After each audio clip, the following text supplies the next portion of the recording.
Hello, this is Megan from Resourceful Dance. So, speaking of screencast videos, I wanted to make a video to kind of show you how we have set up some systems for Danny, who I referenced in the article, is a creative associate here at Resourceful Dance.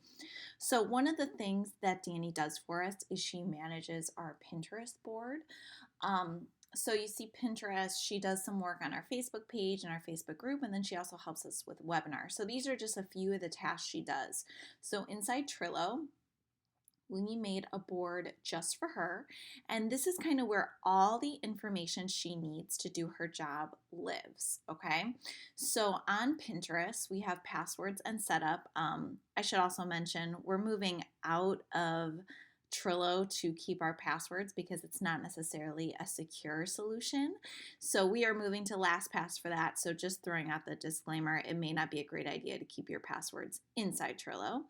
But that would be a great spot to have, like, okay, what is the URL that she needs to go to? Like all the information she needs. Here we have her training videos. So like we talked about in the blog post, anytime she needs a refresh, she can go on there. We have a couple different ones based on what she does. So that is where those live. We have our workflow.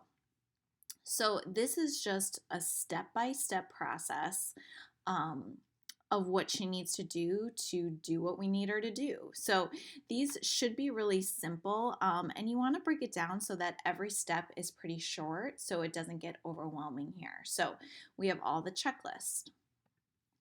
We have a spot on here for questions. So that's something I think is really important with your team members or with your staff is like you need to be proactive about letting them know what they should do if they have questions. So we give her a card right here where like, okay, if you have questions about Pinterest, those questions go there and you can tag us so that all those comments don't kind of mess up the information up here.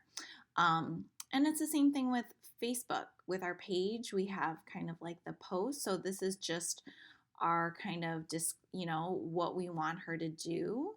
And then we have the workflow, the how-to.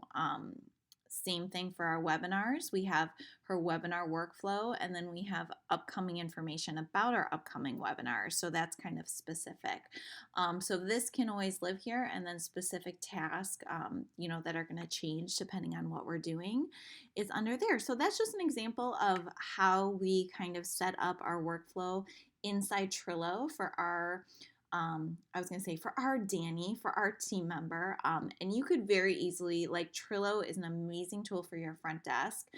Even thinking about like opening and closing procedures, that would be a great kind of group of tasks to outsource. Or maybe posting on your Facebook page or answering emails. So you could have these are called boards in Trello, or sorry, these are lists. This whole thing is a board for every single task and kind of grouping them together so that when you ask someone to do something like, hey, we're going to ask you to, can you reply to the voicemails at the studio tonight? They can pull up this card or this list and see everything they need to do to make that happen. So super helpful. And also it lets people start to be more self-sufficient when they are getting things done, which is always great for you as a business owner. So hopefully this has been helpful. This is how we delegate tasks and hand them off on our team at Resourceful Dance.